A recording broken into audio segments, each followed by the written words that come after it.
أعوذ بالله من الشيطان الرجيم. بسم الله الرحمن الرحيم. ألف لام ميم.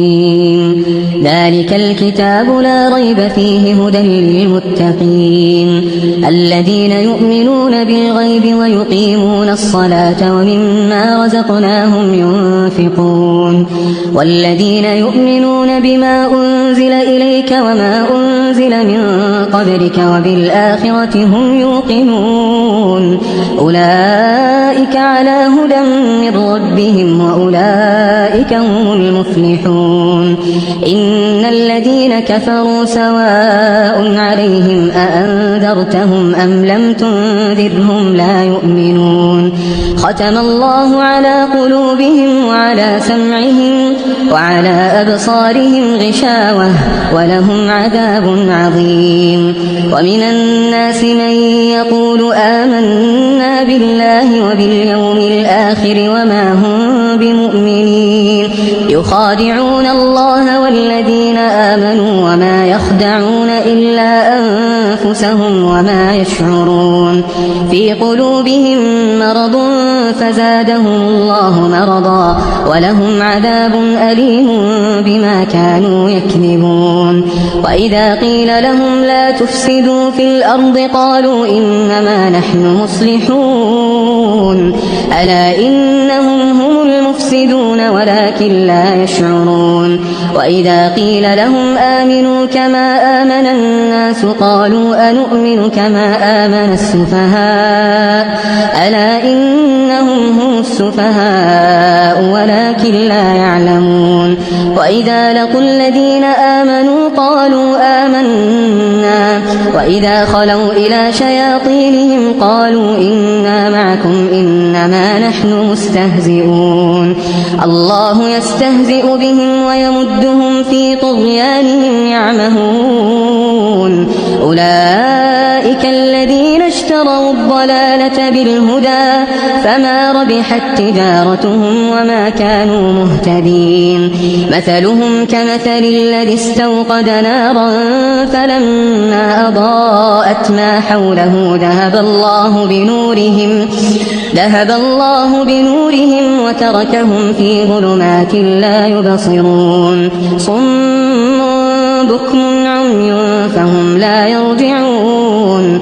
أو كصيب من السماء فيه ظلمات ورعد وبرق يجعلون أصابعهم في آذانهم من الصواعق حذر الموت والله محيط بالكافرين.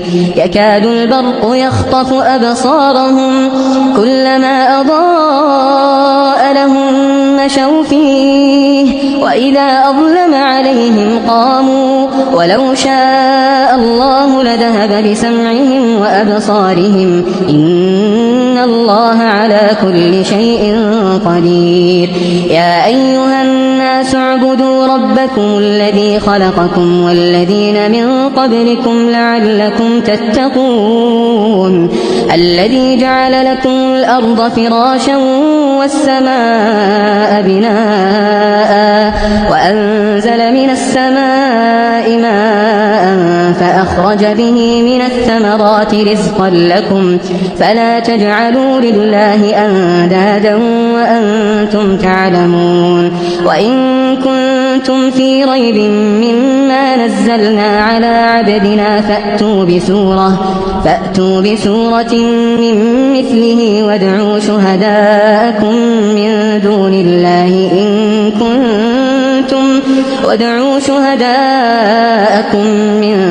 الله إن كنتم صادقين. فإن لم تفعلوا ولن تفعلوا فاتقوا النار التي وقودها الناس والحجارة أعدت للكافرين.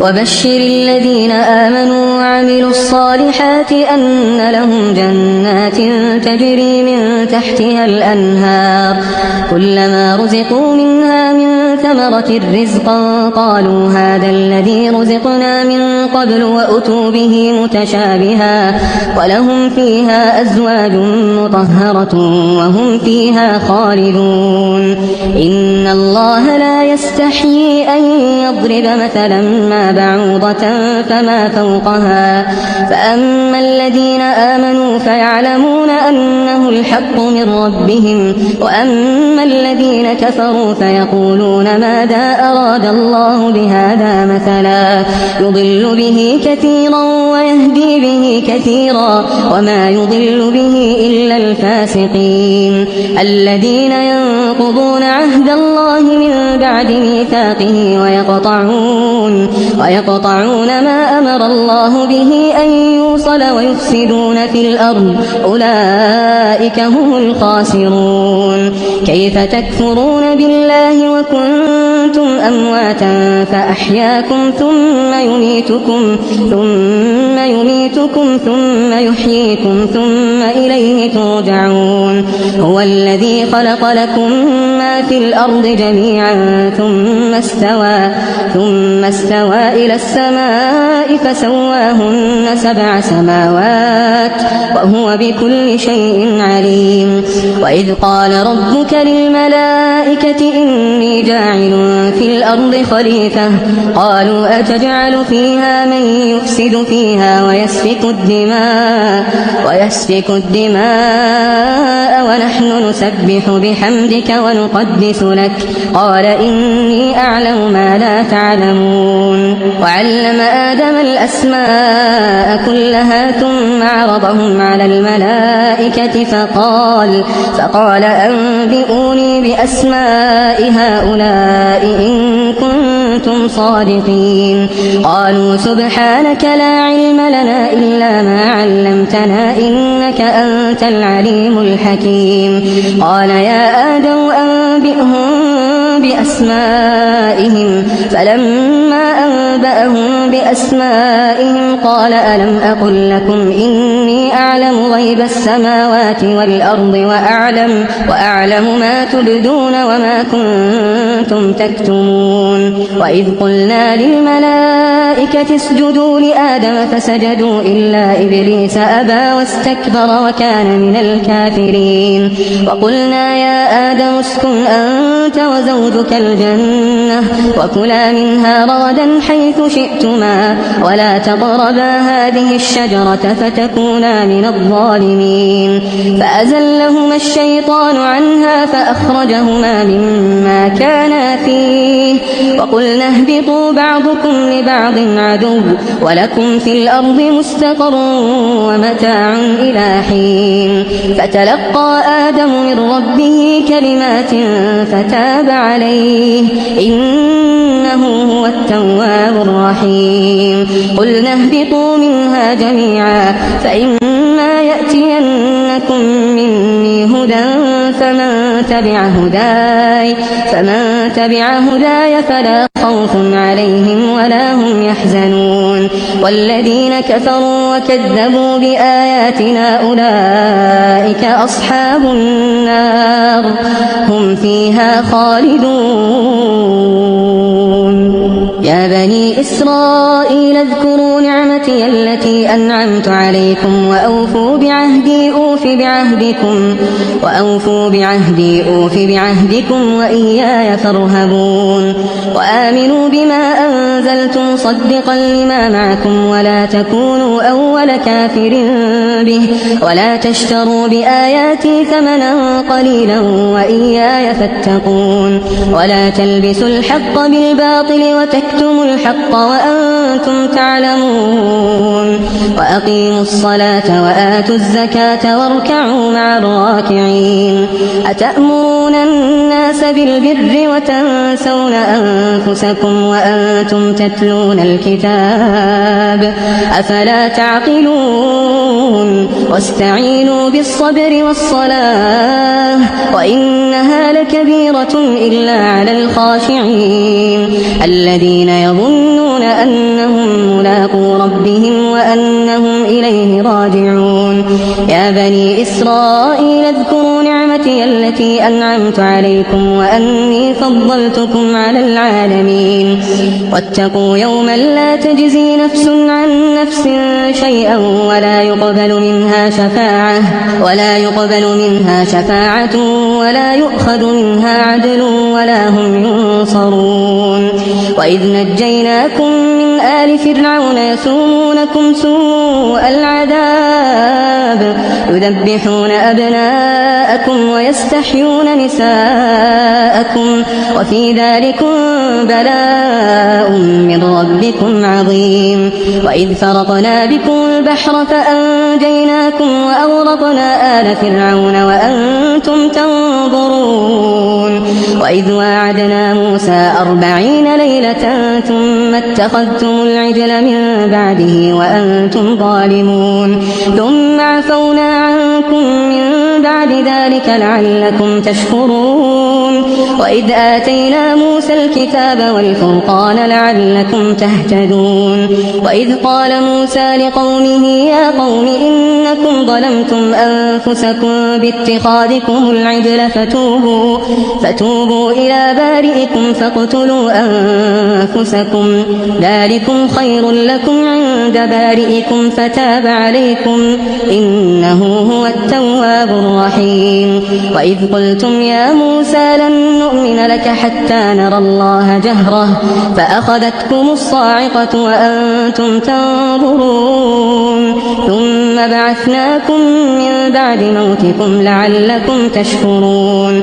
وظللنا عليكم الغمام وأنزلنا عليكم المن والسلوى كلوا من طيبات ما رزقناكم وما ظلمونا ولكن كانوا أنفسهم يظلمون. وإذ قلنا ادخلوا هذه القرية فكلوا منها حيث شئتم رغدا وادخلوا الباب سجدا وقولوا حطة نغفر لكم خطاياكم وسنزيد المحسنين. فبدل الذين ظلموا قولا غير الذي قيل لهم فأنزلنا على الذين ظلموا رجزا من السماء بما كانوا يفسقون. وإذ استسقى موسى لقومه فقلنا اضرب بعصاك الحجر فانفجرت منه 12 عينا قد علم كل أناس مشربهم كلوا واشربوا من رزق الله ولا تعثوا في الأرض مفسدين. وإذ قلتم يا موسى لن نصبر على طعام واحد فادع لنا ربك يخرج لنا مما تنبت الأرض من بقلها وقثائها وفومها وعدسها وبصلها قال أتستبدلون الذي هو أدنى بالذي هو خير اهبطوا مصرا فإن لكم ما سألتم وضربت عليهم الذلة والمسكنة وباءوا بغضب من الله ذلك بأنهم كانوا يكفرون بآيات الله ويقتلون النبيين بغير الحق ذلك بما عصوا وكانوا يعتدون. إن الذين آمنوا والذين هادوا والنصارى والصابئين من آمن بالله واليوم الآخر وعمل صالحا فلهم أجرهم عند ربهم ولا خوف عليهم ولا هم يحزنون. وإذ أخذنا ميثاقكم ورفعنا فوقكم الطور خذوا ما آتيناكم بقوة واذكروا ما فيه لعلكم تتقون ثم توليتم من بعد ذلك فلولا فضل الله عليكم ورحمته لكنتم من الخاسرين. ولقد علمتم الذين اعتدوا منكم في السبت فقلنا لهم كونوا قردة خاسئين فجعلناها نكالا لما بين يديها وما خلفها وموعظة للمتقين. وإذ قال موسى لقومه إن الله يأمركم أن تذبحوا بقرة قالوا أتتخذنا هزوا قال أعوذ بالله أن أكون من الجاهلين. قالوا ادع لنا ربك يبين لنا ما هي قال إنه يقول إنها إنها بقرة لا فارض ولا بكر عوان بين ذلك فافعلوا ما تؤمرون. قالوا ادع لنا ربك يبين لنا ما لونها قال إنه يقول إنها بقرة صفراء فاقع لونها تسر الناظرين. قالوا ادع لنا ربك يبين لنا ما هي إن البقرة شابه علينا وإنا إن شاء الله لمهتدون. قال إنه يقول إنها بقرة لا ذلول تثير الأرض ولا تسقي الحرث مسلمة لا شية فيها. قالوا الآن جئت بالحق فذبحوها وما كادوا يفعلون. وإذ قتلتم نفسا فادارأتم فيها والله مخرج ما كنتم تكتمون. فقلنا اضربوه ببعضها كذلك يحيي الله الموتى ويريكم آياته لعلكم تعقلون. ثم قست قلوبكم من بعد ذلك فهي كالحجارة أو أشد قسوة وإن من الحجارة لما يتفجر منه الأنهار وإن منها لما يشقق فيخرج منه الماء وإن منها لما يهبط من خشية الله وما الله بغافل عما تعملون. أفتطمعون أن يؤمنوا لكم وقد كان فريق منهم يسمعون كلام الله ثم يحرفونه من بعد ما عقلوه وهم يعلمون. وإذا لقوا الذين آمنوا قالوا آمنا وإذا خلا بعضهم إلى بعض قالوا أتحدثونهم بما فتح الله عليكم ليحاجوكم به عند ربكم أفلا تعقلون. أولا يعلمون أن الله يعلم ما يسرون وما يعلنون. ومنهم أميون لا يعلمون الكتاب إلا أماني وإن هم إلا يظنون. فويل للذين يكتبون الكتاب بأيديهم ثم يقولون هذا من عند الله ليشتروا به ثمنا قليلا فويل لهم مما كتبت أيديهم وويل لهم مما يكسبون. وقالوا لن تمسنا النار إلا أياما معدودة قل أتخذتم عند الله عهدا فلن يخلف الله عهده أم تقولون على الله ما لا تعلمون. بلى من كسب سيئة وأحاطت به خطيئته فأولئك أصحاب النار هم فيها خالدون. والذين آمنوا وعملوا الصالحات أولئك أصحاب الجنة هم فيها خالدون.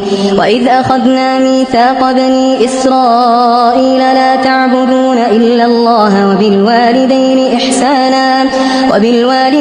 إحسانا وذي القربى واليتامى والمساكين وقولوا للناس حسنا وأقيموا الصلاة وآتوا الزكاة ثم توليتم إلا قليلا منكم وأنتم معرضون. وإذ أخذنا ميثاقكم لا تسفكون دماءكم ولا تخرجون أنفسكم من دياركم ثم أقررتم وأنتم تشهدون. ثم أنتم هؤلاء تقتلون أنفسكم وتخرجون فريقا منكم من ديارهم تظاهرون عليهم بالإثم والعدوان وإن يأتوكم أسارى تفادوهم وهو محرم عليكم إخراجهم. أفتؤمنون ببعض الكتاب وتكفرون ببعض فما جزاء من يفعل ذلك منكم إلا خزي في الحياة الدنيا ويوم القيامة يردون إلى أشد العذاب وما الله الله بغافل عما تعملون أولئك الذين اشتروا الحياة الدنيا بالآخرة فلا يخفف عنهم العذاب ولا هم ينصرون ولقد آتينا موسى الكتاب وقفينا من بعده بالرسل وآتينا عيسى ابن مريم البينات وأيدناه بروح القدس أفكلما جاءكم رسول بما لا تهوى أنفسكم استكبرتم ففريقا كذبتم وفريقا تقتلون وقالوا قلوبنا غلف بل لعنهم الله بكفرهم فقليلا ما يؤمنون ولما جاءهم كتاب من عند الله مصدق لما معهم وكانوا من قبل يستفتحون على الذين كفروا فلما جاءهم ما عرفوا كفروا به فلعنة الله على الكافرين بئس ما اشتروا به أنفسهم أن يكفروا بما أنزل الله بغيا أن ينزل الله من فضله على من يشاء من عباده فباءوا بغضب على غضب وللكافرين عذاب مهين وإذا قيل لهم آمنوا بما أنزل الله قالوا نؤمن بما أنزل علينا ويكفرون بما وراءه وهو الحق مصدقا لما معهم قل فلم تقتلون أنبياء الله من قبل إن كنتم مؤمنين ولقد جاءكم موسى بالبينات ثم اتخذتم العجل من بعده وأنتم ظالمون وإذ أخذنا ميثاقكم ورفعنا فوقكم الطور خذوا ما آتيناكم بقوة واسمعوا قالوا سمعنا وعصينا وأشربوا في قلوبهم العجل بكفرهم قل بئس ما يأمركم به إيمانكم إن كنتم مؤمنين قل إن كانت لكم الدار الآخرة عند الله خالصة من دون الناس فتمنوا الموت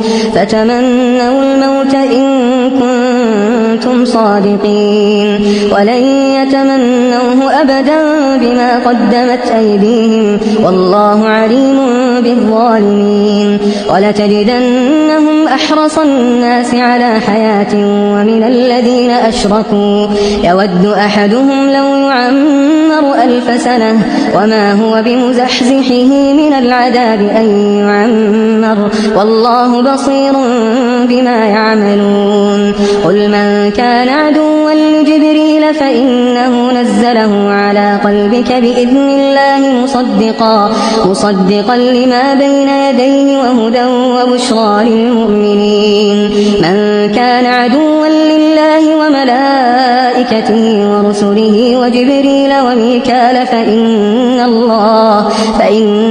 الله عدو للكافرين ولقد أنزلنا إليك آيات بينات وما يكفر بها إلا الفاسقون أو كلما عاهدوا عهدا نبذه فريق منهم بل أكثرهم لا يؤمنون ولما جاءهم رسول من عند الله مصدق لما معهم نبذ فريق من الذين أوتوا الكتاب كتاب الله وراء ظهورهم كأنهم لا يعلمون واتبعوا ما تتلو الشياطين على ملك سليمان وما كفر سليمان ولكن الشياطين كفروا يعلمون الناس السحر وما أنزل على الملكين ببابل هاروت وماروت وما يعلمان من أحد حتى يقولا إنما نحن فتنة فلا تكفر فيتعلمون منهما ما يفرقون به بين المرء وزوجه وما هم بضارين به من أحد إلا بإذن الله ويتعلمون ما يضرهم ولا ينفعهم، ولقد علموا لمن اشتراه ما له في الآخرة من خلاق، ولبئس ما شروا به أنفسهم لو كانوا يعلمون. ولو أنهم آمنوا واتقوا لمثوبة من عند الله خير لو كانوا يعلمون. يا أيها الذين آمنوا لا تقولوا راعنا وقولوا انظرنا واسمعوا وللكافرين عذاب أليم. ما يود الذين كفروا من أهل الكتاب ولا المشركين أن ينزل عليكم من خير من ربكم، والله يختص برحمته من يشاء، والله ذو الفضل العظيم. ما ننسخ من آية أو ننسها نأتي بخير منها أو مثلها. ألم تعلم أن الله على كل شيء قدير؟ ألم تعلم أن الله له ملك السماوات والأرض وما لكم من دون الله من ولي ولا نصير؟ أم تريدون أن تسألوا رسولكم كما سئل موسى من قبل؟ ومن يتبدل الكفر بالإيمان فقد ضل سواء السبيل. ود كثير من أهل الكتاب لو يردونكم من بعد إيمانكم كفارا حسدا من عند أنفسهم من بعد ما تبين لهم الحق، فاعفوا واصفحوا حتى يأتي الله بأمره، إن الله على كل شيء قدير. وأقيموا الصلاة وآتوا الزكاة وما تقدموا لأنفسكم من خير تجدوه عند الله، إن الله بما تعملون بصير. وقالوا لن يدخل الجنة إلا من كان هودا أو نصارى، تلك أمانيهم، قل هاتوا برهانكم إن كنتم صادقين. بلى من أسلم وجهه لله وهو محسن فله أجره عند ربه ولا خوف عليهم ولا هم يحزنون.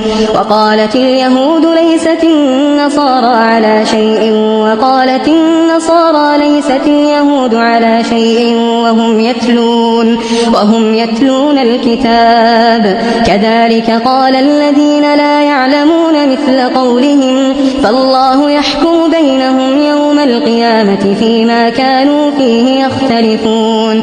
ومن أظلم ممن منع مساجد الله أن يذكر فيها اسمه وسعى في خرابها، أولئك ما كان لهم أن يدخلوها إلا خائفين، لهم في الدنيا خزي ولهم في الآخرة عذاب عظيم.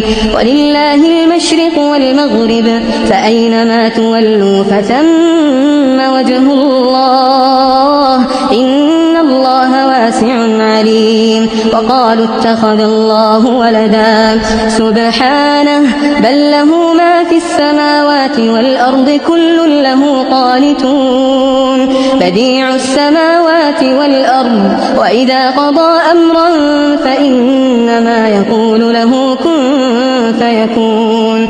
وقال الذين لا يعلمون لولا يكلمنا الله أو تأتينا آية، كذلك قال الذين من قبلهم مثل قولهم تشابهت قلوبهم، قد بينا الآيات لقوم يوقنون. إنا أرسلناك بالحق بشيرا ونذيرا، ولا تسأل عن أصحاب الجحيم. ولن ترضى عنك اليهود ولا النصارى حتى تتبع ملتهم، قل إن هدى الله هو الهدى، ولئن اتبعت أهواءهم بعد الذي جاءك من العلم ما لك من الله من ولي ولا نصير. الذين آتيناهم الكتاب يتلونه حق تلاوته أولئك يؤمنون به، ومن يكفر به فأولئك هم الخاسرون. يا بني إسرائيل اذكروا نعمتي التي أنعمت عليكم وأني فضلتكم على العالمين واتقوا يوما لا تجزي نفس عن نفس شيئا ولا يقبل منها عدل ولا تنفعها شفاعة ولا هم ينصرون وإذ ابتلى إبراهيم ربه بكلمات فأتمهن قال إني جاعلك للناس إماما قال ومن ذريتي قال لا ينال عهد الظالمين وإذ جعلنا البيت مثابة للناس وأمنا واتخذوا من مقام إبراهيم مصلى وعهدنا إلى إبراهيم وإسماعيل أن طهرا بيتي للطائفين والعاكفين والركع السجود وإذ قال إبراهيم رب اجعل هذا بلدا آمنا وارزق أهله من الثمرات من آمن منهم بالله واليوم الآخر قال ومن كفر فأمتعه قليلا ثم أضطره إلى عذاب النار وبئس المصير وإذ يرفع إبراهيم القواعد من البيت وإسماعيل ربنا تقبل منا إنك أنت السميع العليم ربنا واجعلنا مسلمين لك ومن ذريتنا أمة مسلمة لك وأرنا مناسكنا وتب علينا إنك أنت التواب الرحيم ربنا وابعث فيهم رسولا منهم يتلو عليهم آياتك ويعلمهم الكتاب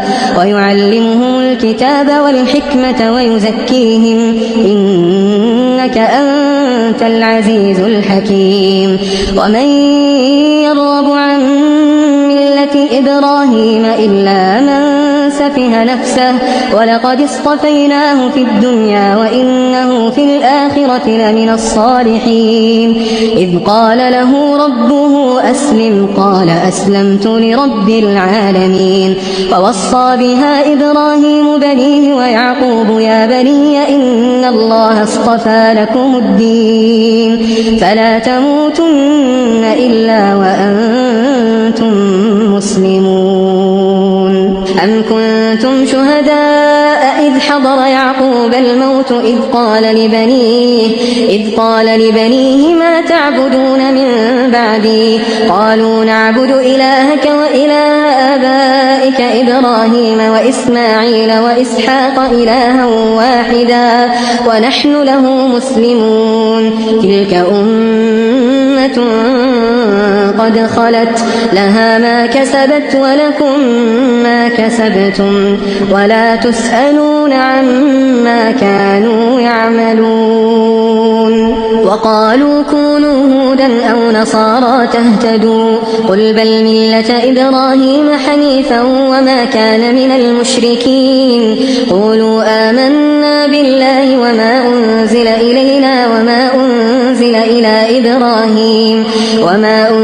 إلى إبراهيم وإسماعيل وإسحاق ويعقوب والأسباط وما أوتي موسى وعيسى وما أوتي النبيون من ربهم لا نفرق بين أحد منهم ونحن له مسلمون فإن آمنوا بمثل ما آمنتم به فقد اهتدوا وإن تولوا فإنما هم في شقاق فسيكفيكهم الله وهو السميع العليم صبغة الله ومن أحسن من الله صبغة ونحن له عابدون قل أتحاجوننا في الله وهو ربنا وربكم ولنا أعمالنا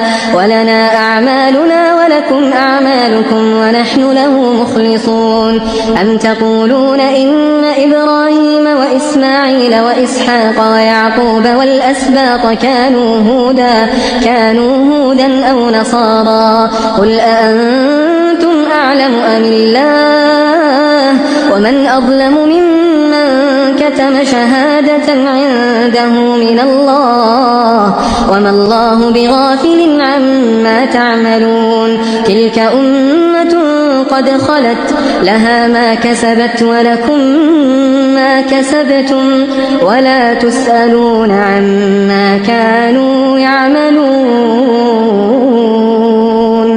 سيقول السفهاء من الناس ما ولاهم عن قبلتهم التي كانوا عليها قل لله المشرق والمغرب يهدي من يشاء إلى صراط مستقيم وكذلك جعلناكم أمة وسطا لتكونوا شهداء على الناس ويكون الرسول عليكم شهيدا وما جعلنا القبلة التي كنت عليها إلا لنعلم من يتبع الرسول ممن ينقلب على عقبيه وإن كانت لكبيرة إلا على الذين هدى الله وما كان الله ليضيع إيمانكم إن الله بالناس لرؤوف رحيم قد نرى تقلب وجهك في السماء فلنولينك قبلة ترضاها فول وجهك شطر المسجد الحرام وحيث ما كنتم فولوا وجوهكم شطره وإن الذين أوتوا الكتاب ليعلمون أنه الحق من ربهم وما الله بغافل عما يعملون ولئن أتيت الذين أوتوا الكتاب بكل آية ما تبعوا قبلتك وما أنت بتابع قبلتهم وما بعضهم بتابع قبلة بعض ولئن اتبعت أهواءهم من بعد ما جاءك من العلم إنك إذا لمن الظالمين الذين آتيناهم الكتاب يعرفونه كما يعرفون أبناءهم وإن فريقا منهم ليكتمون الحق وهم يعلمون الحق من ربك فلا تكونن من الممترين ولكل وجهة هو موليها فاستبقوا الخيرات أينما تكونوا يأتي بكم الله جميعا إن الله على كل شيء قدير ومن حيث خرجت فول وجهك شطر المسجد الحرام وإنه للحق من ربك وما الله بغافل عما تعملون ومن حيث خرجت فول وجهك شطر المسجد الحرام وحيث ما كنتم فولوا وجوهكم شطره لئلا يكون للناس عليكم حجة إلا الذين ظلموا منهم فلا تخشوهم واخشوني ولأتم نعمتي عليكم ولعلكم تهتدون كما أرسلنا فيكم رسولا منكم يتلو عليكم آياتنا ويزكيكم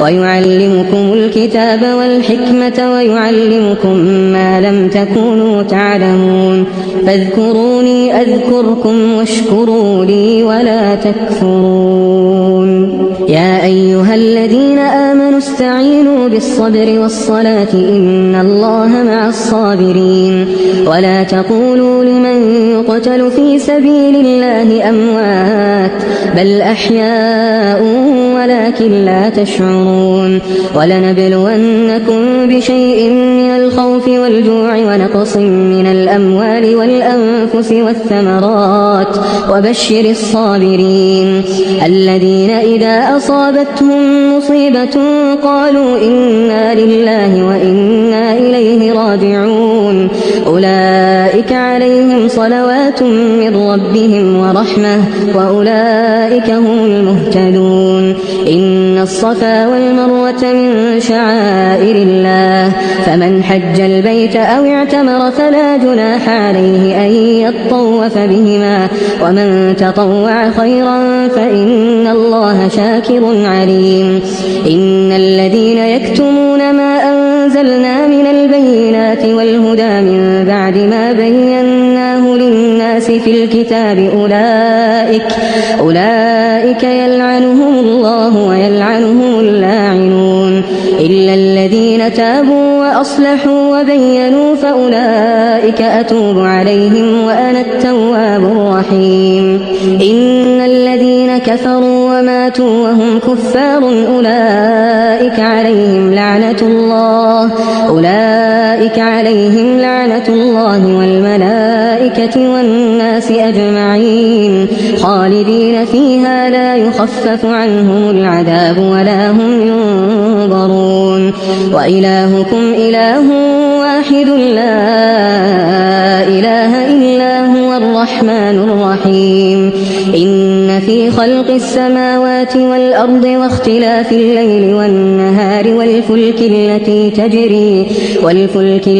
تجري في البحر بما ينفع الناس وما أنزل الله من السماء من ماء فأحيا به الأرض بعد موتها وبث فيها من كل دابة وتصريف الرياح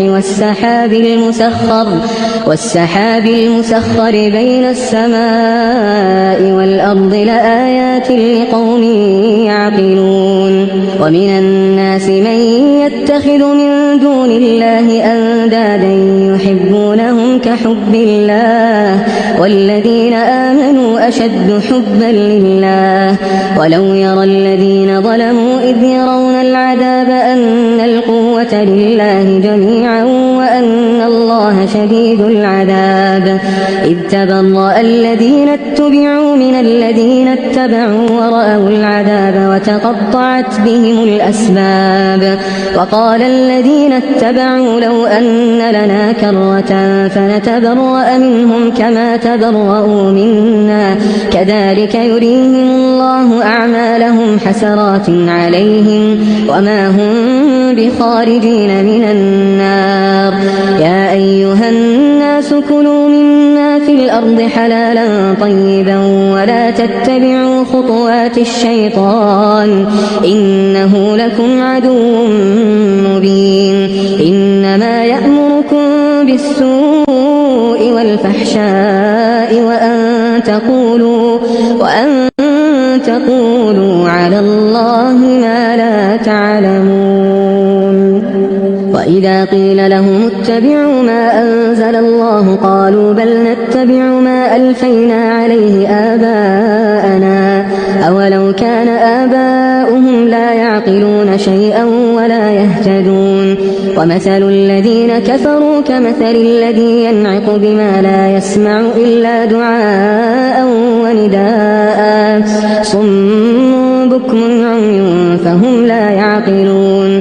يا أيها الذين آمنوا كلوا من طيبات ما رزقناكم واشكروا لله إن كنتم إياه تعبدون. إنما حرم عليكم الميتة والدم ولحم الخنزير وما أهل به لغير الله فمن اضطر غير باغ ولا عاد فلا إثم عليه إن الله غفور رحيم. إن الذين يكتمون ما أنزل الله من الكتاب ويشترون به ثمنا قليلا أولئك ما يأكلون في بطونهم إلا النار ولا يكلمهم الله يوم القيامة ولا يزكيهم ولهم عذاب أليم. أولئك الذين اشتروا الضلالة بالهدى والعذاب بالمغفرة فما أصبرهم على النار ذلك بأن الله نزل الكتاب بالحق وإن الذين اختلفوا في الكتاب لفي شقاق بعيد. ليس البر أن تولوا وجوهكم قبل المشرق والمغرب ولكن البر من آمن بالله واليوم الآخر والملائكة الملائكة والكتاب والنبيين وآتى المال على حبه ذوي القربى واليتامى والمساكين وابن السبيل والسائلين وفي الرقاب وأقام الصلاة وآتى الزكاة والموفون بعهدهم إذا عاهدوا والصابرين في البأساء والضراء وحين البأس أولئك الذين صدقوا وأولئك هم المتقون. يا أيها الذين آمنوا كتب عليكم القصاص في القتل الحر بالحر والعبد بالعبد والأنثى بالأنثى فمن عفي له من أخيه شيء فاتباع بالمعروف وأداء إليه بإحسان ذلك تخفيف من ربكم ورحمة فمن اعتدى بعد ذلك فله عذاب أليم. ولكم في القصاص حياة يا أولي الألباب لعلكم تتقون. كتب عليكم إذا حضر أحدكم الموت إن ترك خيرا الوصية للوالدين والأقربين بالمعروف حقا على المتقين فمن بدله بعدما سمعه فإنما إثمه على الذين يبدلونه إن الله سميع عليم. فمن خاف من موص جنفا أو إثما فأصلح بينهم فلا إثم عليه إن الله غفور رحيم. يا أيها الذين آمنوا كتب عليكم الصيام كما كتب على الذين من قبلكم لعلكم تتقون أياما معدودات فمن كان منكم مريضا أو على سفر فعدة من أيام أخر وعلى الذين يطيقونه فدية طعام مسكين فمن تطوع خيرا فهو خير له وأن تصوموا خير لكم إن كنتم تعلمون. شهر رمضان الذي أنزل فيه القرآن هدى للناس وبينات من الهدى والفرقان فمن شهد منكم الشهر فليصمه ومن كان مريضا أو على سفر فعدة من أيام أخر يريد الله بكم اليسر ولا يريد بكم العسر ولتكملوا العدة ولتكبروا الله على ما هداكم ولعلكم تشكرون. وإذا سألك عبادي عني فإني قريب أجيب دعوة الداع إذا دعان فليستجيبوا لي وليؤمنوا بي لعلهم يرشدون.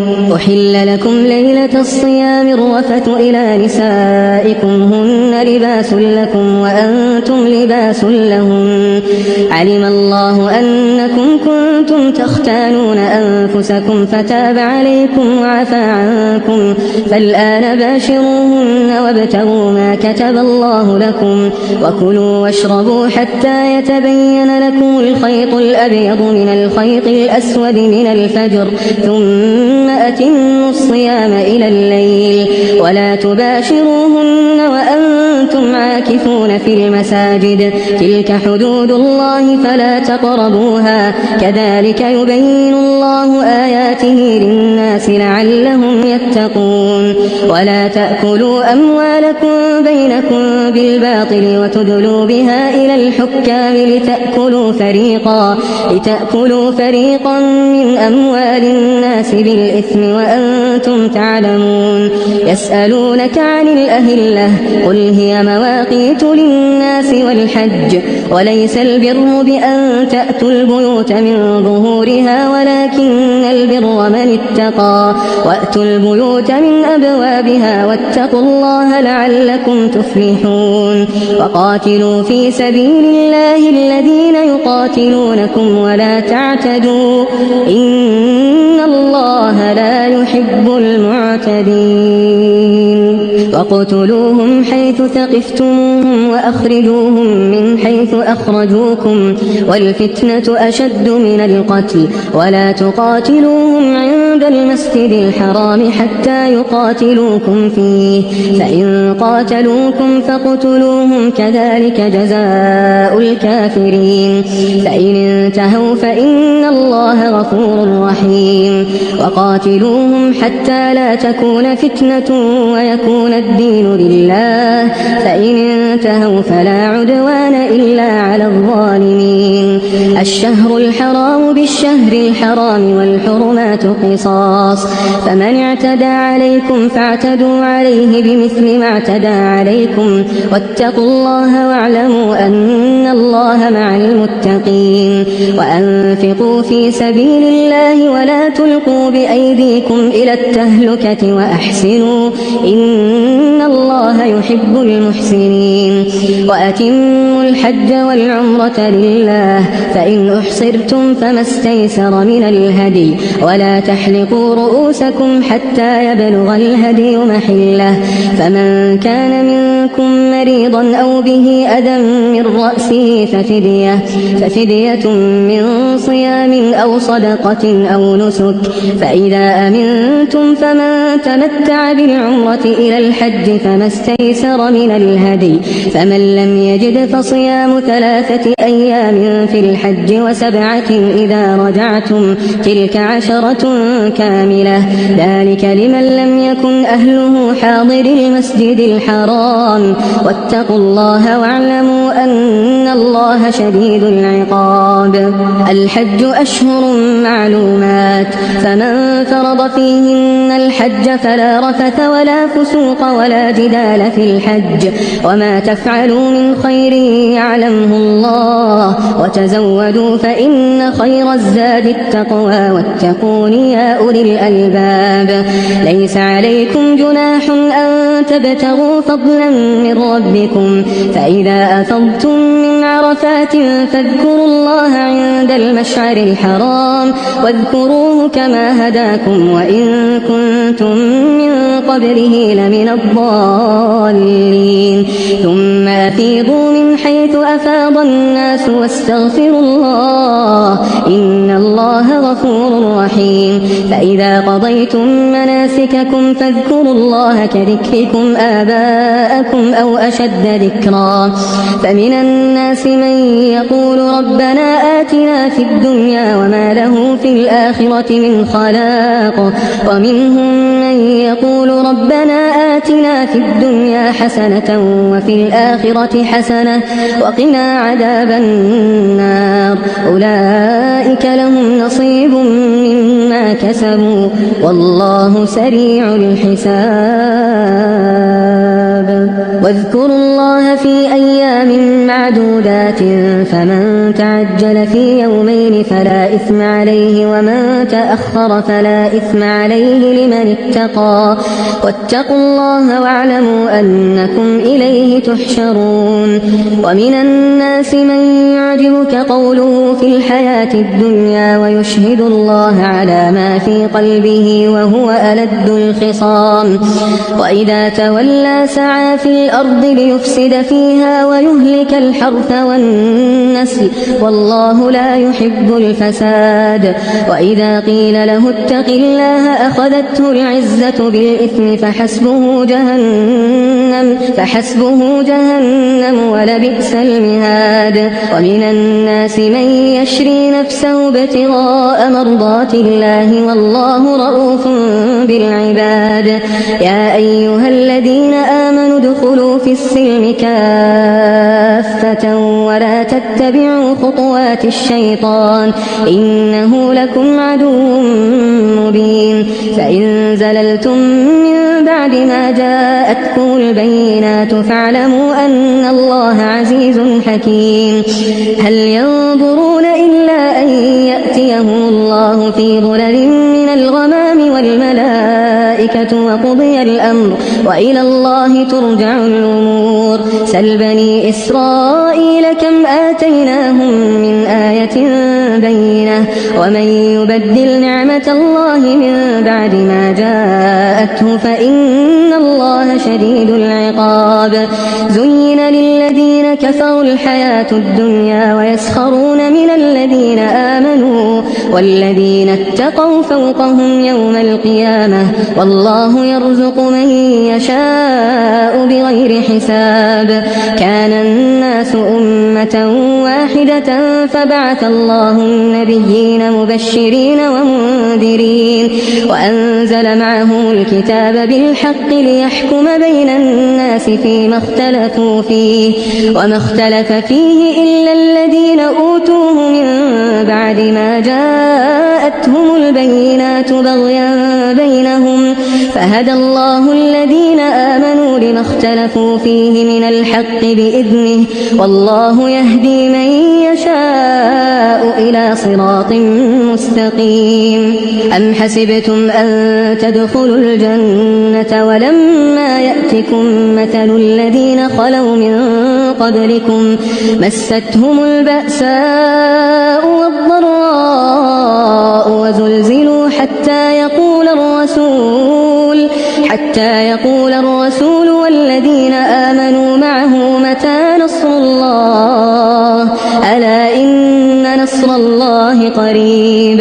يسألونك ماذا ينفقون قل ما أنفقتم من خير فللوالدين والأقربين واليتامى والمساكين وابن السبيل وما تفعلوا من خير فإن الله به عليم.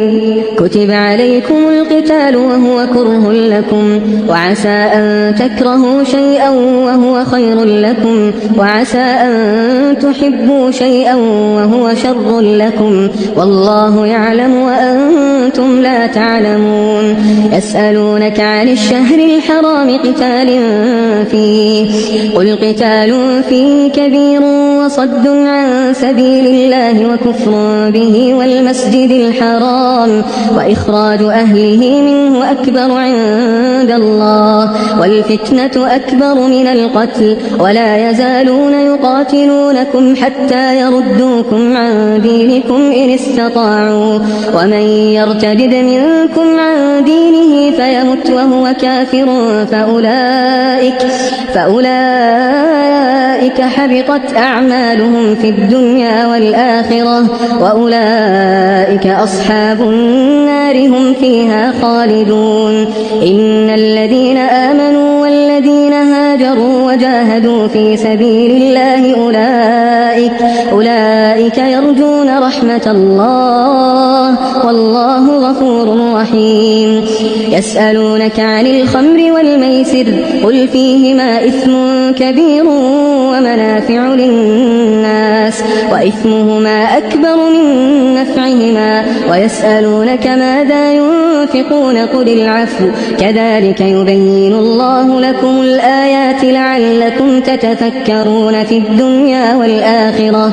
ويسألونك عن اليتامى قل إصلاح لهم خير وإن تخالطوهم فإخوانكم والله يعلم المفسد من المصلح ولو شاء الله لأعنتكم إن الله عزيز حكيم.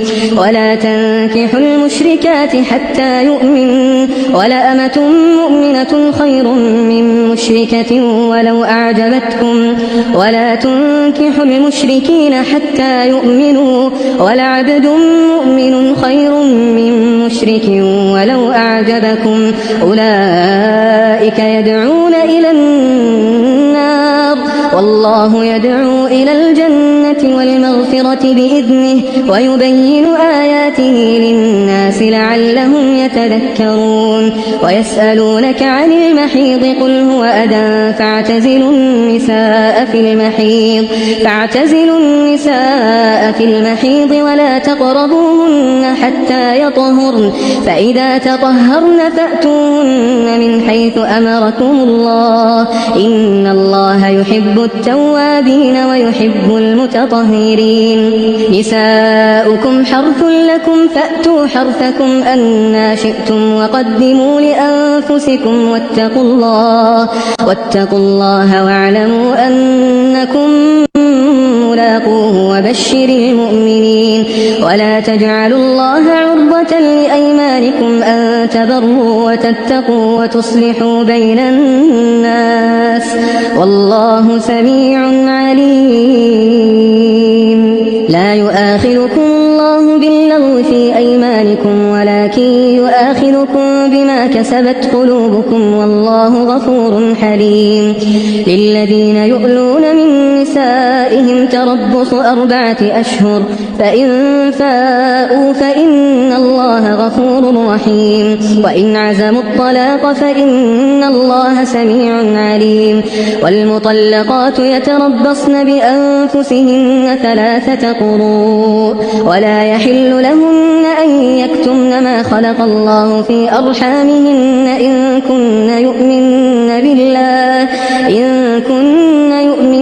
بالله واليوم الآخر وبعولتهن أحق بردهن في ذلك إن أرادوا إصلاحا ولهن مثل الذي عليهن بالمعروف وللرجال عليهن درجة والله عزيز حكيم. الطلاق 2 فإمساك بمعروف أو تسريح بإحسان. ولا يحل لكم أن تأخذوا مما آتيتموهن شيئا إلا أن يخافا ألا يقيما حدود الله. فإن خفتم ألا يقيما حدود الله فلا جناح عليهما فيما افتدت به. تلك حدود الله فلا تعتدوها ومن يتعد حدود الله فأولئك هم الظالمون.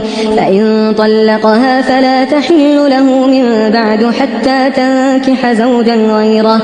فإن طلقها فلا جناح عليهما أن يتراجعا إن ظنا أن يقيما حدود الله وتلك حدود الله يبينها لقوم يعلمون.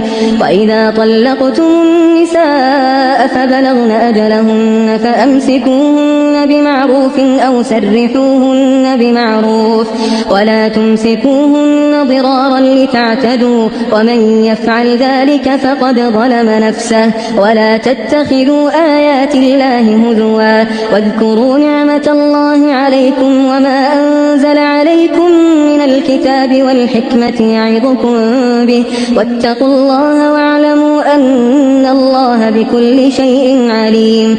وإذا طلقتم النساء فبلغن أجلهن فلا تعضلوهن أن ينكحن أزواجهن إذا تراضوا بينهم بالمعروف. ذلك يوعظ به من كان منكم يؤمن بالله واليوم الآخر ذلكم أزكى لكم وأطهر والله يعلم وأنتم لا تعلمون. والوالدات يرضعن أولادهن حولين كاملين لمن أراد أن يتم الرضاعة وعلى المولود له رزقهن وكسوتهن بالمعروف لا تكلف نفس إلا وسعها. لا تضار والدة بولدها ولا مولود له بولده وعلى الوارث مثل ذلك فإن أرادا فصالا عن تراض منهما وتشاور فلا جناح عليهما. وإن أردتم أن تسترضعوا أولادكم فلا جناح عليكم إذا سلمتم ما آتيتم بالمعروف واتقوا الله واعلموا أن الله بما تعملون بصير. والذين يتوفون منكم ويذرون أزواجا يتربصن بأنفسهن 4 أشهر و10 فإذا بلغن أجلهن فلا جناح عليكم فيما فعلن في أنفسهن بالمعروف والله بما تعملون خبير. ولا جناح عليكم فيما عرضتم به من خطبة النساء أو أكنانها أنتم في أنفسكم علم الله أنكم ستذكرونهن ولكن لا تواعدوهن سرا إلا أن تقولوا قولا معروفا ولا تعزموا عقدة النكاح حتى يبلغ الكتاب أجله واعلموا أن الله يعلم ما في أنفسكم فاحذروه واعلموا أن الله غفور حليم لا جناح عليكم إن طلقتم النساء ما لم تمسوهن أو تفرضوا لهن فريضة ومتعوهن على الموسع قدره وعلى المقتر قدره متاعا بالمعروف حقا على المحسنين وإن طلقتموهن من قبل أن تمسوهن وقد فرضتم لهن فريضة فنصف ما فرضتم إلا أن يعفون أو يعفو الذي بيده عقدة النكاح وأن تعفوا أقرب للتقوى ولا تنسوا الفضل بينكم إن الله بما تعملون بصير حافظوا على الصلوات والصلاة الوسطى وقوموا لله قانتين فإن خفتم فرجالا أو ركبانا فإذا أمنتم فاذكروا الله كما علمكم ما لم تكونوا تعلمون والذين يتوفون منكم ويذرون أزواجا وصية لأزواجهم متاعا إلى الحول غير إخراج فإن خرجن فلا جناح عليكم فيما فعلن في أنفسهن من معروف والله عزيز حكيم وللمطلقات متاع بالمعروف حقا على المتقين كذلك يبين الله لكم آياته لعلكم تعقلون ألم تر إلى الذين خرجوا من ديارهم وهم ألوف حذر الموت فقال لهم الله موتوا ثم أحياهم إن الله لذو فضل على الناس ولكن أكثر الناس لا يشكرون وقاتلوا في سبيل الله واعلموا أن الله سميع عليم من ذا الذي يقرض الله قرضا حسنا فيضاعفه له أضعافا كثيرة والله يقبض ويبسط وإليه ترجعون ألم تر إلى الملأ من بني إسرائيل من بعد موسى إذ قالوا لنبي له مبعث لنا ملكا نقاتل في سبيل الله قال هل عسيتم إن كتب عليكم القتال ألا تقاتلوا قالوا وما لنا ألا نقاتل في سبيل الله وقد أخرجنا من ديارنا وأبنائنا فلما كتب عليهم القتال تولوا إلا قليلا منهم والله عليم بالظالمين وقال لهم نبيهم إن الله قد بعث لكم طالوت ملكا قالوا أنى يكون له الملك علينا ونحن أحق بالملك منه ولم يؤت سعة من المال قال إن الله اصطفاه عليكم وزاده بسطة في العلم والجسم والله يؤتي ملكه من يشاء والله واسع عليم وقال لهم نبيهم إن آية ملكه أن يأتيكم التابوت فيه سكينة من ربكم وبقية مما ترك آل موسى وآل هارون تحمله الملائكة إن في ذلك لآية لكم إن كنتم مؤمنين فلما فصل طالوت بالجنود قال إن الله مبتليكم بنهر فمن شرب منه فليس مني ومن لم يطعمه فإنه مني إلا من اغترف غرفة بيده فشربوا منه إلا قليلا منهم فلما جاوزه هو والذين آمنوا معه قالوا لا طاقة لنا اليوم بجالوت وجنوده قال الذين يظنون أنهم ملاقو الله كم من من فئة قليلة غلبت فئة كثيرة بإذن الله والله مع الصابرين. ولما برزوا لجالوت وجنوده قالوا ربنا أفرغ علينا صبرا وثبت أقدامنا وانصرنا على القوم الكافرين.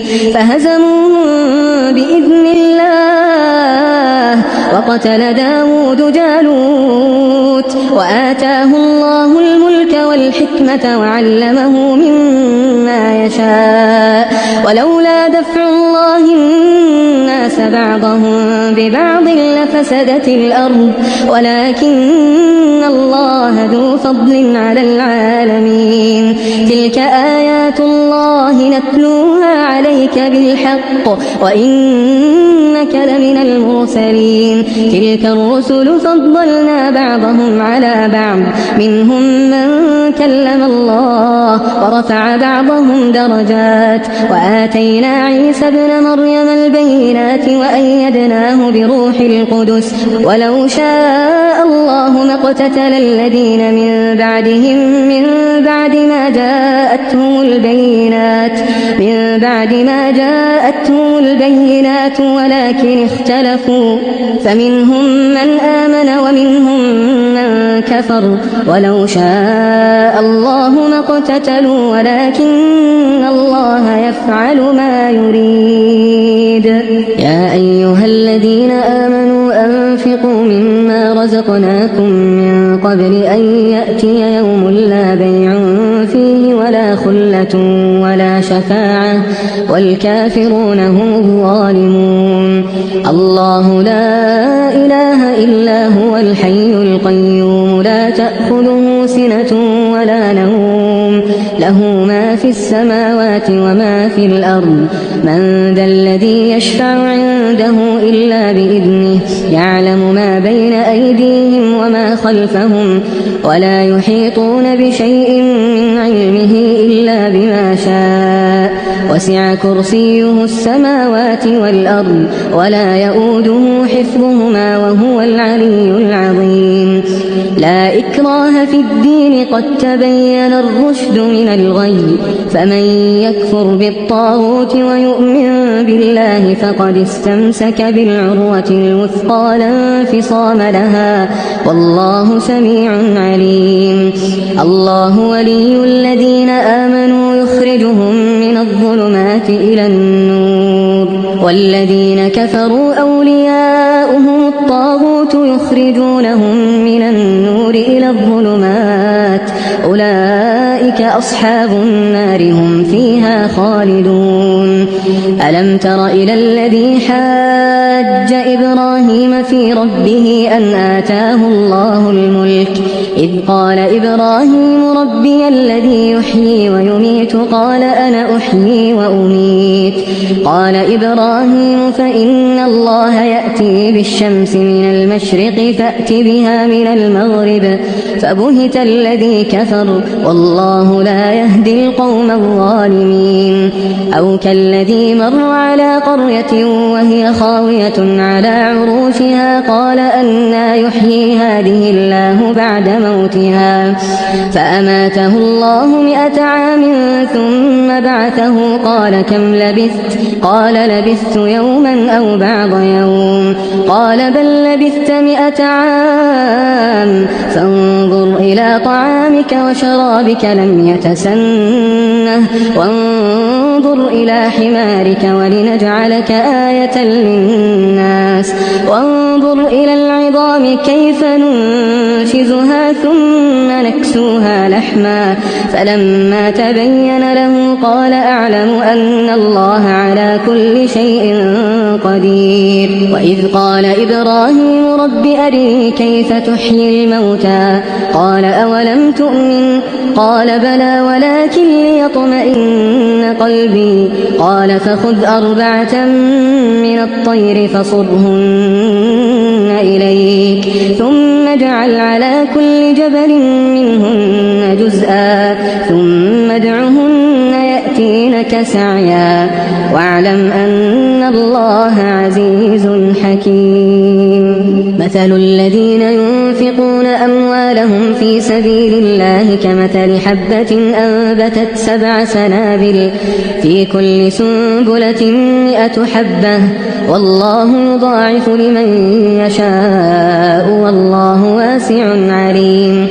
الذين ينفقون أموالهم في سبيل الله ثم لا يتبعون ما أنفقوا منا ولا أذى لهم أجرهم عند ربهم ولا خوف عليهم ولا هم يحزنون. قول معروف ومغفرة خير من صدقة يتبعها أذى والله غني حليم. يا أيها الذين آمنوا لا تبطلوا صدقاتكم بالمن والأذى كالذي ينفق ماله رئاء الناس ولا يؤمن بالله واليوم الآخر فمثله كمثل صفوان عليه تراب فأصابه وابل فتركه صلدا لا يقدرون على شيء مما كسبوا والله لا يهدي القوم الكافرين. ومثل الذين ينفقون أموالهم ابتغاء مرضات الله وتثبيتا من أنفسهم كمثل جنة بربوة أصابها وابل فآتت أكلها ضعفين فإن لم يصبها وابل فطل والله بما تعملون بصير. أيود أحدكم أن تكون له جنة من نخيل وأعناب تجري من تحتها الأنهار له فيها من كل الثمرات وأصابه الكبر وله ذرية ضعفاء فأصابها إعصار فيه نار فاحترقت كذلك يبين الله لكم الآيات لعلكم تتفكرون. يا أيها الذين آمنوا أنفقوا من طيبات ما كسبتم ومما أخرجنا لكم من الأرض ولا تيمموا الخبيث منه تنفقون ولستم بآخذيه إلا أن تغمضوا فيه واعلموا أن الله غني حميد. الشيطان يعدكم الفقر ويأمركم بالفحشاء والله يعدكم مغفرة منه وفضلا والله واسع عليم. يؤتي الحكمة من يشاء ومن يؤت الحكمة فقد أوتي خيرا كثيرا وما يذكر إلا أولو الألباب. وما أنفقتم من نفقة أو نذرتم من نذر فإن الله يعلمه وما للظالمين من أنصار.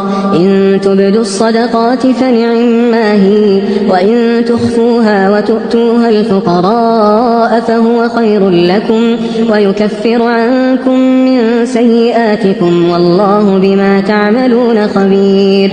ليس عليك هداهم ولكن الله يهدي من يشاء وما تنفقوا من خير فلأنفسكم وما تنفقون إلا ابتغاء وجه الله وما تنفقوا من خير يوفى إليكم وأنتم لا تظلمون. للفقراء الذين أحصروا في سبيل الله لا يستطيعون ضربا في الأرض يحسبهم الجاهل أغنياء من التعفف تعرفهم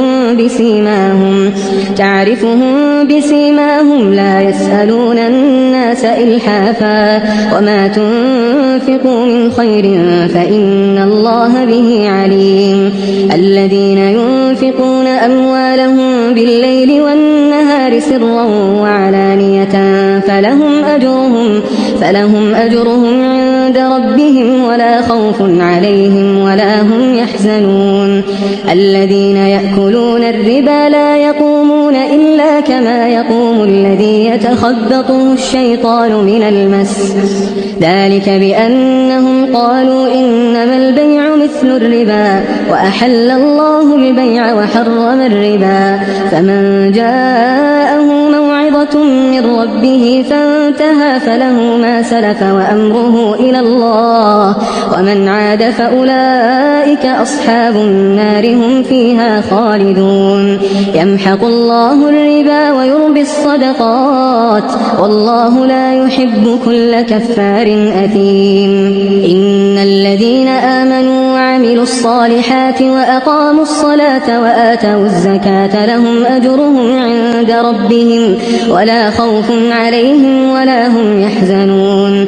يا أيها الذين آمنوا اتقوا الله وذروا ما بقي من الربا إن كنتم مؤمنين فإن لم تفعلوا فأذنوا بحرب من الله ورسوله وإن تبتم فلكم رؤوس أموالكم لا تظلمون ولا تظلمون وإن كان ذو عسرة فنظرة إلى ميسرة وأن تصدقوا خير لكم إن كنتم تعلمون واتقوا يوما ترجعون فيه إلى الله ثم توفى كل نفس ما كسبت وهم لا يظلمون يا أيها الذين آمنوا إذا تداينتم بدين إلى أجل مسمى فاكتبوه وليكتب بينكم كاتب بالعدل ولا يأب كاتب أن يكتب كما علمه الله فليكتب وليملل الذي عليه الحق وليتق الله ربه ولا يبخس منه شيئا فإن كان الذي عليه الحق سفيها أو ضعيفا أو لا يستطيع أن يمل هو فليملل وليه بالعدل واستشهدوا شهيدين من رجالكم فإن لم يكونا رجلين فرجل وامرأتان ممن ترضون من الشهداء أن تضل إحداهما فتذكر إحداهما الأخرى ولا يأبى الشهداء إذا ما دعوا ولا تسأموا أن تكتبوه صغيرا أو كبيرا إلى أجله ذلكم أقسط عند الله وأقوم للشهادة وأدنى ألا ترتابوا إلا أن تكون تجارة حاضرة تديرونها بينكم فليس عليكم جناح ألا تكتبوها وأشهدوا إذا تبايعتم ولا يضار كاتب ولا شهيد وإن تفعلوا فإنه فسوق بكم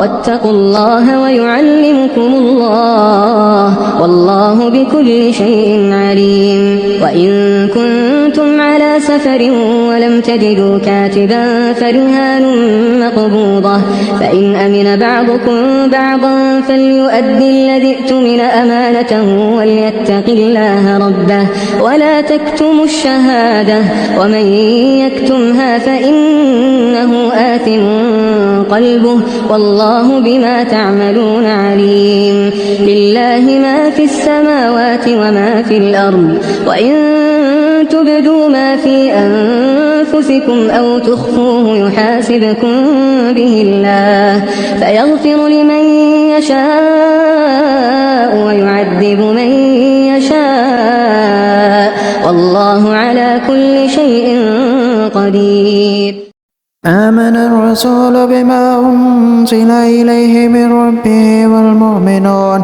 كل آمن بالله وملائكته وكتبه ورسله لا نفرق بين أحد من رسله وقالوا سمعنا وأطعنا غفرانك ربنا وإليك المصير لا يكلف الله نفسا إلا وسعها لها ما كسبت وعليها ما اكتسبت ربنا لا تؤاخذنا إن نسينا أو أخطأنا ربنا ولا تحمل علينا إصرا كما حملته على الذين من قبلنا ربنا ولا تحملنا ما لا طاقة لنا به واعف عنا واغفر لنا وارحمنا أنت مولانا فانصرنا على القوم الكافرين.